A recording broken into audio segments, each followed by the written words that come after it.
Hey, sixth grade. It's me, Mr. McCoy. I just want to welcome you to the Mr. McCoy Hour. The special guest that we have today with us, although he looks like me, he's not me. I'm Mr. McCoy, and this is my brother, Dr. McCoy. Hi, guys. And he wants to talk to us today a little bit about, Hydrophobia. Oh, I thought we were going to talk about gravy or something. But I like gravy. Too. See, you can tell we're brothers because we both like gravy. But he's going to talk about hydrophobia a little bit. More commonly known as... Rabies. Rabies is what the disease is called. Hasn't been called hydrophobia very commonly in a long time. But I've heard you guys... Hold on just a second. Something's on my feet. Oh, that's my son. The McCoy. Okay. Go ahead. Well, I heard you guys were reading Old Yeller, learning about the dog that had rabies. Hydrophobia, it was its old name, and the reason why they called it hydrophobia was because animals that get rabies, unfortunately, end up losing control of their throat and they cannot swallow. And so when they see water, they panic because they're so thirsty, but they can't drink it. Is that rabies on your head? No, I have a little poison ivy on me. Okay. No, not rabies.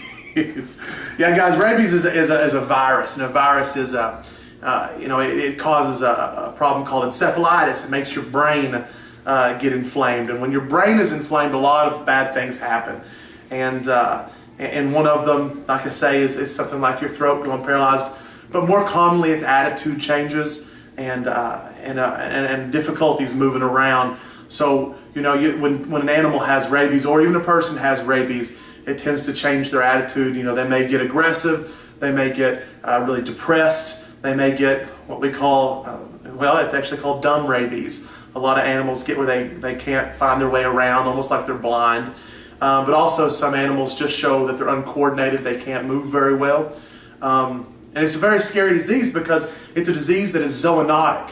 And what zoonotic means is that the animal can give it to a person. And so it makes it very dangerous. And so in Old Yeller's case, when he got rabies, that's the reason why they had to put him down, was because he was very dangerous to the people. If he was to bite you, he could kill you.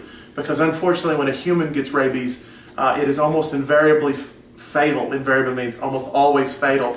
And but nowadays, we're very lucky that if we get bit by a rabid animal, we can treat it before you're sick, and usually you're fine. Now, I hope all you get your animals vaccinated for rabies, because that prevents the disease as well. But here in Oklahoma, there's a lot of animals that actually can carry rabies quite often, and that is skunks can be very dangerous, and I've seen a few rabid skunks, very dangerous, and bats. Plus, is skunks, when they have rabies, is that what makes them stink? No, Aaron, that's not what makes them stink. Skunks have anal glands that spray an awful chemical out that is very stinky. But thanks for the input. But yeah, so back to rabies. What? Nothing. Oh.